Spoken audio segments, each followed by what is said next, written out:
Hi there, it's Renuka for Love for Lazy, and I'm showcasing today's March Love for Lazy kit. Now, you should watch the first unboxing and what I made with this kit, so you get some idea that what we are doing today. So this is the special card as Mother Day is her hit, and I want to do something special with this kit as this kit is very beautiful. There is some part is missing from the starting. I made 5.5 by 5.5 card base, and then I cut out a little bit smaller panel and two panels, one from the plain card base and another from the designer paper, and just punch out one side borders with the border punch. I'll mention that punch in the links. Now I just put that frame there, make some pencil marks, and then I cut out that part so it will shown only inside the frame. Now you can see that I cut the paper in that manner that you can get that butterfly in very proper position in the bottom side.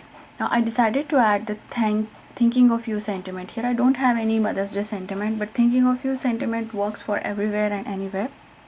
It's kind of all occasion, so I just put that on the frame. And now here I'm creating kind of 3D. The same time there are more shabby chic look to it, so I adding doily behind that. This kit is came with lots of fun element like the butterflies, the buttons, the ribbons. Means you can add all of them on this. The possibilities are endless. It's just become that how you decorate it.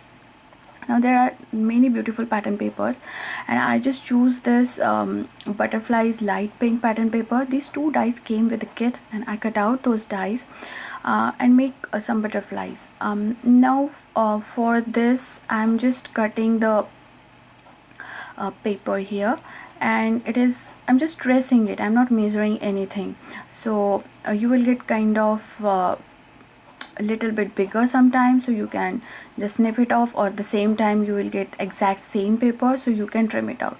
So this is a very simple way of matting rather than measuring the 1/4, 1/8, 1.5. That is a little bit confusing. So after this I put that paper on this front of the card, and then I just decided to trim off a little bit because I thought it's a little bit cut in proper way, so I just make it straight. Now as the first part is a little bit missing there, that how I create that hassle card, I'll show that thing in the end of the video. And now I'm here using the green mousse, and I'm putting that mousse on those butterflies, and it gives me kind of different texture because those are already pattern papered. And now I will put that two butterflies together, so it will give me 3D effect, and then I'll put one as it is. There is no right or wrong way to doing these things. It's just how you like the way look. But if you want to make the perfect this and the way I made it, then you can follow me. Now I put 1/2 doily behind the card. Now you see that this is the asset card, so when we put these things, you are just putting the front panel what we are creating in the half of that panel. So I hope that makes sense, and that's why I need something behind it. Now here I'm just giving you the options that how you can use those trims, those small pearls, or this ribbons which came in a kit, or ribbons which you have in your stash. I just decided not to put them. Now there are lots of buttons in this, so I just I love those, and I'm kind of planning to use them in the card. These leaves and some flowers I'm using from my stash. It's not came in a kit, but here I want to create some kind of shabby chic look to it. That's why I use that. I'll put some links there that where you can buy this, but these stuffs are like very cheap. You can buy in dollar store. I made in dollar store, or sometimes you can buy them from the Cheons, or you can just search the paper flower and you will get lots of sites where they are. Maybe you can get on Amazon too. So here I'm using the paintbrush brush to just decorate that kind of stems which came out from those flowers. These are the simple tricks I learn along the way, and sometimes I put these by using Tombow Mono, or sometimes I use the glue dot, whatever you feel right. Now before that I want to add more texture to the card, so I use that damask design stamp from the kit, and I'm using the same pigment ink here. This is very dark, so make sure that whenever you are stamping, that you are stamping in the right position. You can use misty if you want to. I didn't use that. Now these are some flowers, streams comes, and I just use those for the antennas. Those who make the paper flowers or the silky ribbon flowers, they know what is that. If you want to add those, you can add, or you can just skip that part. I have those already in stash, that's why I'm adding. I don't know from where I bought them. These are from with me like years, maybe like 3 or 4 year bags I bought them, and they come in a ton, so I have lots of leftover with that. And now I'm putting those roses and adding these green and white leaves, and this kind of getting more in the shabby chic look. And the same time you can cut extra whatever you want to, and I'm kind of playing with these things, that how you can add. You can use the hot glue gun to secure them. That is really nice idea also. But here I'm using the Tombow Mono, and I think it will also work great. You can use the glossy accents too. So sometimes I'm just switching with the glues here. Now for the second doily, I again add that green doily to get more enhanced look there. These new drops came from the last month, first month's kit I think, and in every video I add those for the body of those butterflies, and they look awesome when they dried.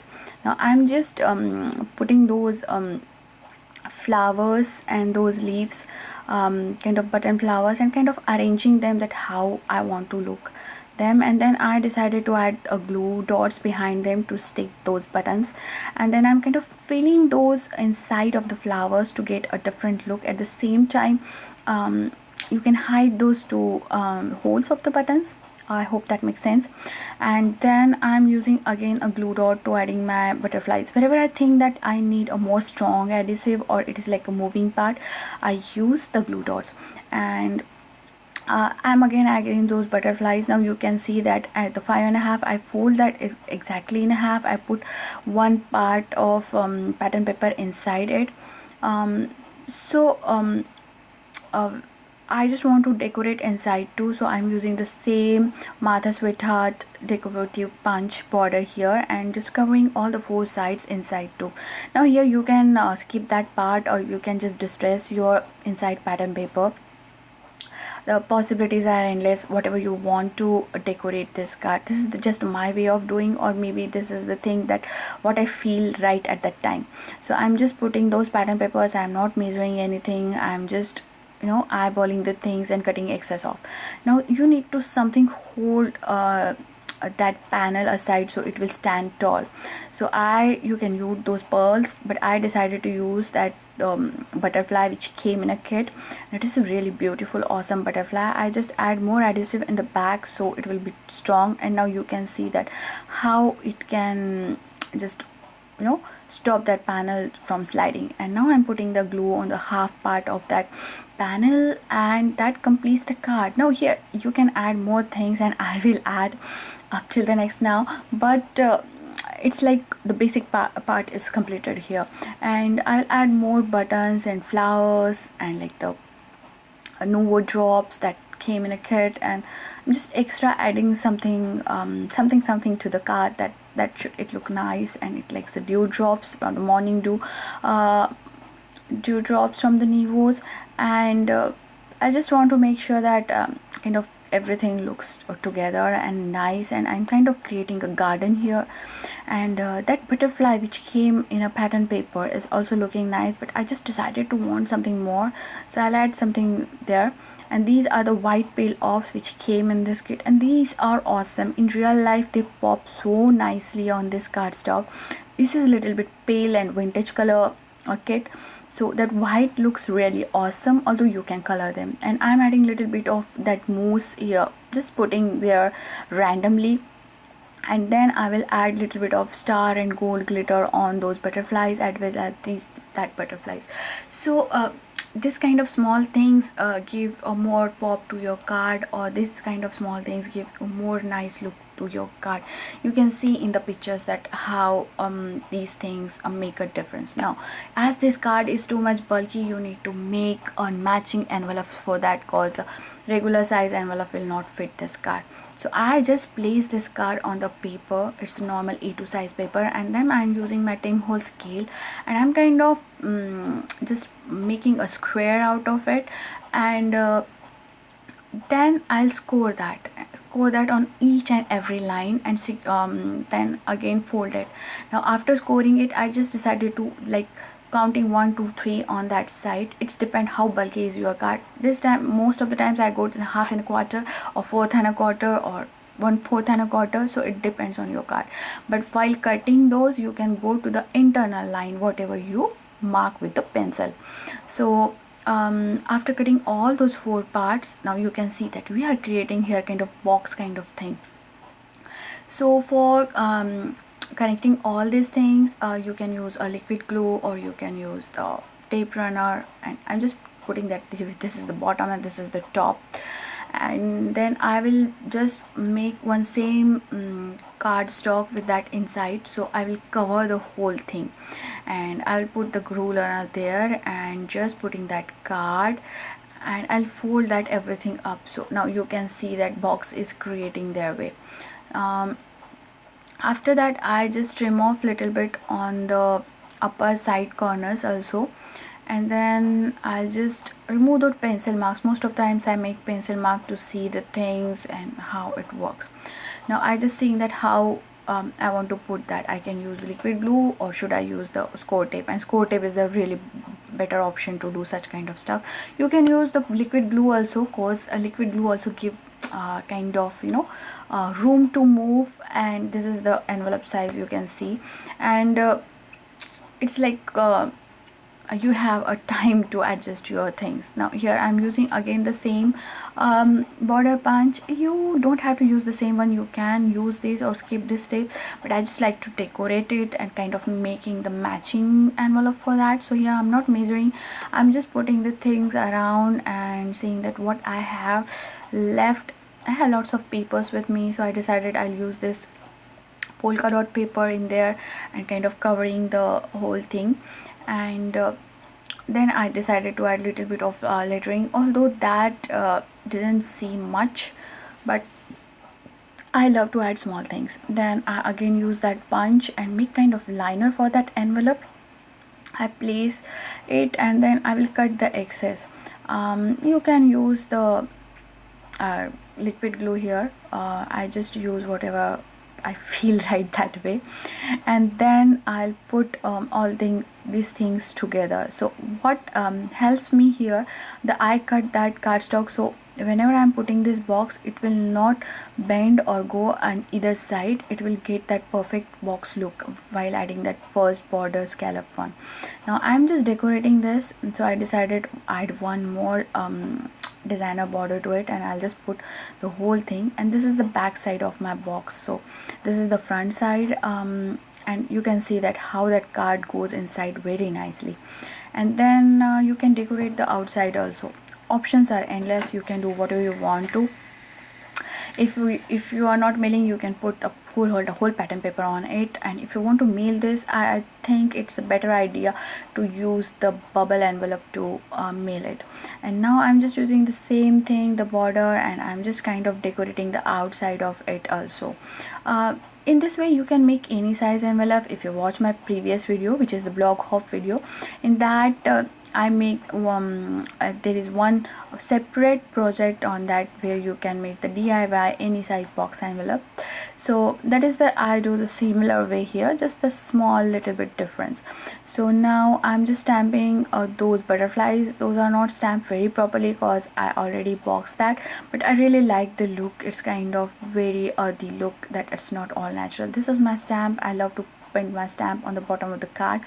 And now this is your card is ready. You can put this ASL card just like that on the screen. You can add more elements in the front of that box envelope, but I decided not to. somehow that part is missing where I made the ASL card. I don't know how that file is corrupted. So here we are making one ASL card, and I'll show you how we did that in this video. So I just cut out this panel. This is the A2 size paper, and cutting it 5.5. So we'll now this 5.5 by 11 paper. Then I'm just scoring it again at 5.5, and then I'll score that again in a half. So for it's like 11 here, and you can have, you can count like this, like 10, 1, it's 1, 2, from 10 it's 2, now half, then half, and then you have the mark. And if you are really confused with that, you can just fold it and press it just like that. So this is the way how you can make that, and this is my card base, and how I put the panel here, so it will look like this and it will kind of stand. So basically the card base is very simple. You just have to fold the front of the card at the half. You can see what I mean, that this card base is as same as it is. I just decorate the inside, and this is that half panel, but this is the half portion of it where I scored it, and when you put this like that, it becomes your ASL card. So there is you can just do this by scoring your line at a half. So I hope you like this card. I made in this series some more cards, like the 5 districts cards, and some pattern paper cards for beginners also, and every card has a different idea and how I do that. So I really suggest to go there and watch all the videos. So I hope this has inspired you to make some cards. Thanks for joining me today. All supply lists are below on the YouTube video as well as on my blog. You can follow me on Facebook, Pinterest, Instagram. So until the next crafty project, have a crafty life. Bye bye.